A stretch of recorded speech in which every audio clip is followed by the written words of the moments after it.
Finally after so long supreme court ने अपना final judgement दे दिया है एजीआर ड्यूज के बारे में और कैसे वोडाफोन आइडिया, एयरटेल एंड जियो ये एजीआर ड्यूज पे करेगी गवर्नमेंट को। और इस न्यूज के बाद वोडाफोन आइडिया का स्टॉक बहुत खराब तरीके से गिरा है, अप्रोक्सीमेटली 8 रुपए के आसपास बंद हुआ है। एंड उसके सामने एयरटेल का स्टॉक देखे तो वो कुछ अराउंड 7.8% के आसपास बढ़ा है एंड 550 रुपीज के आसपास बंद हुआ है। और ये मैं आसमान की ऊंचाइयों में बहुत ऊंचे, पूरा कोहरा ही कोहरा।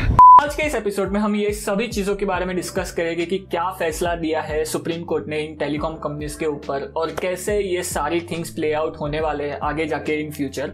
एंड क्या इन सारी प्रॉब्लम्स के बाद, इतने सारे कर्जे में जो वोडाफोन आइडिया की कंपनी डूबी हुई है, उसके बाद क्या ये कंपनी आगे जाके सर्वाइव कर पाएगी एंड क्या वोडाफोन में इतने कम प्राइस पे इन्वेस्ट करना चाहिए, everything in this episode. So let's get started. Hello guys, my name is Prateek and अगर आपको नहीं पता एजीआर ड्यूज का जो कोर्ट का केस चल रहा है वो बहुत लंबे टाइम से चल रहा है, जहां पे जो वोडाफोन आइडिया, एयरटेल, जियो ये सारी कंपनीज ने एक टैक्स देना पड़ता है और वो टैक्स गवर्नमेंट को नहीं दिया गया था बहुत सालों से। उनको लगता था कि ठीक है देख लेंगे, कुछ हो जाएगा आगे जाके। एंड ये आगे जाके आ गया है वो दिन जब देखना पड़ रहा है इन कंपनीज को, जहां पे अप्रोक्सीमेटली 1 लाख करोड़ का ड्यू पेंडिंग है जो इन कंपनीज को गवर्नमेंट को देना है। और उसमें से जो 50,000 करोड़ का ड्यू है वो सिर्फ वोडाफोन एंड आइडिया इस कंपनी का है। इन अपोजिट अगर हम एयरटेल की बात करें तो वो अप्रोक्सीमेटली 44,000 का एजीआर ड्यूज पेंडिंग है जो उनको गवर्नमेंट को देना है और उसमें से अप्रोक्सीमेटली 18,000 करोड़ कंपनी ऑलरेडी दे चुकी है। और जियो की तो ना बात करें वही बेटर रहेगा बिकॉज उनका ड्यू इतना कम है कि जो मोटा भाई हमारे वो ऐसा कॉलर को ऐसा मतलब हिला देगा ना, फिर भी इतना पैसा आ जाएगा।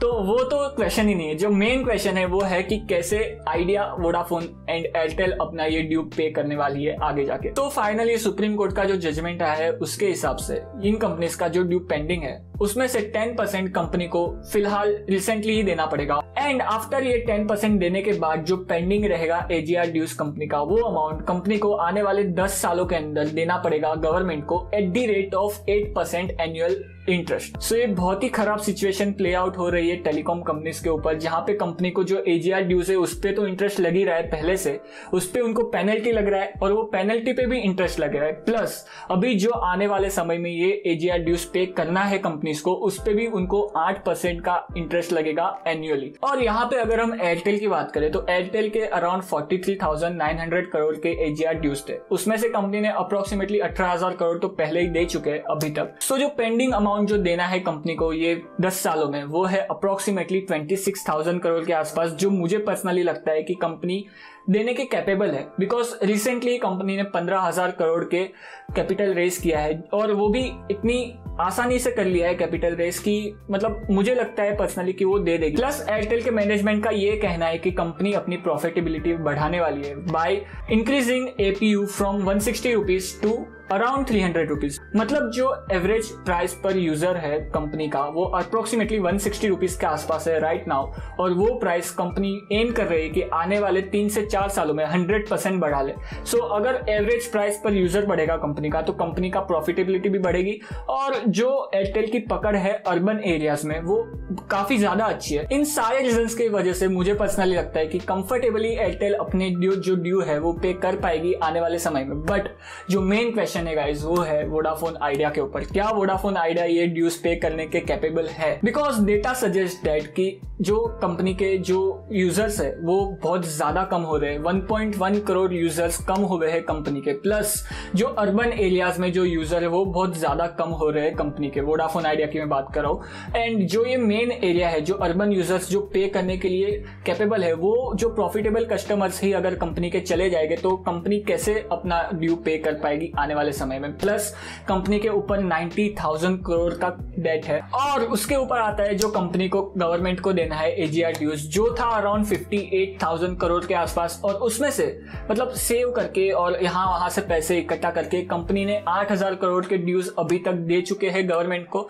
एंड जो पेंडिंग ड्यूज बाकी है गवर्नमेंट को देने के वो है अराउंड 50,000 करोड़ के आसपास, जिसमें से 5,000 करोड़ तो कंपनी को रिसेंटली ही देने पड़ेंगे। एंड जो बाकी का पेंडिंग अमाउंट रहेगा वो कंपनी को आने वाले 10 सालों में देना है अप्रोक्सीमेटली 8% के एनुअल इंटरेस्ट के साथ। एंड ये मेरे हिसाब से वोडाफोन आइडिया के लिए बहुत ही ज्यादा डिफिकल्ट होने वाला है, बिकॉज कंपनी के ऊपर पहले से ही 90,000 रुपीज का कर्जा है, प्लस कंपनी के कस्टमर्स कम हो रहे हैं, प्लस कंपनी के जो अर्बन एरिया में जो पकड़ थी वो कम हो रही है। वोडाफोन आइडिया का मैनेजमेंट भी बोल रहा है कि आने वाले समय में हम APU बढ़ाएंगे, बट जिस तरह से कंपनी के कस्टमर्स बेस कम हो रहे हैं उस हिसाब से मुझे पर्सनली लगता है कि ये करना बहुत ही डिफिकल्ट होगा, और जो आने वाला टाइम रहेगा वोडाफोन आइडिया के लिए वो बहुत ही ज्यादा डिफिकल्ट होने वाला है। So now on a final note, क्या हमें वोडाफोन आइडिया में इन्वेस्ट करना चाहिए?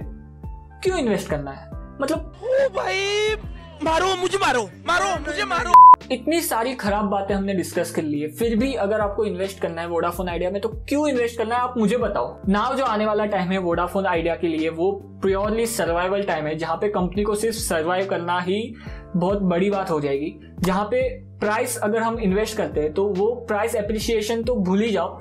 अभी ये जो स्टॉक है वो सतोड़ियों का स्टॉक बन चुका है, और यहाँ पे बस जस्ट सट्टे चलेंगे कि एक दिन में प्राइस 10% ऊपर 20% नीचे, 5 रुपए से 15 रुपए हो गया बहुत कम टाइम में, और बस ये ऐसे ही प्राइस मूवमेंट होगी। तो इन स्टॉक से दूर रहना चाहिए। अगर इन्वेस्ट करना ही है आपको अपना पैसा तो कोई ऐसे कंपनी में इन्वेस्ट करो जहां पे अच्छा खासा प्रॉफिटेबिलिटी हो कंपनी का, कंपनी को सर्वाइव ना करना पड़े, कंपनी के ग्रोथ एस्पेक्ट अच्छे से हमें विजिबल हो, और कंपनी का फ्यूचर कैश फ्लो हम अच्छे से प्रेडिक्ट कर पाए। यहाँ पे अगर हम वोडाफोन आइडिया में इन्वेस्ट कर रहे हैं तो हर 27th को हमें चेक करना पड़ेगा कि क्या कंपनी के पास इतना कैश और कैश इक्विवेलेंट अवेलेबल है जो 27 फेब को हर ईयर कंपनी को पे करना है गवर्नमेंट को विथ इंटरेस्ट ऑफ 8%। और ये कोई छोटा अमाउंट नहीं है, अप्रोक्सीमेटली 6,000 करोड़ के आसपास का एनुअल पे आउट बनता है कंपनी का, अगर कंपनी यहां से अपना ड्यू पे करने जाए तो। सो मेरा स्ट्रांगली सजेशन यही रहेगा कि बस दूर रहो वोडाफोन आइडिया से। ऐसी बहुत अच्छी अच्छी कंपनीज है जहां पे आप अपना पैसा इन्वेस्ट कर सकते हो। और इस नोट के साथ thank you for watching this video. Description पे चेक कर लेना जहां पे आपको कोड मिलेगा इस वीडियो के रिलेटेड, एंड सब्सक्राइब कर दो इस वाले चैनल को। मैं आपसे मिलता हूं नेक्स्ट वीडियो में, बाय।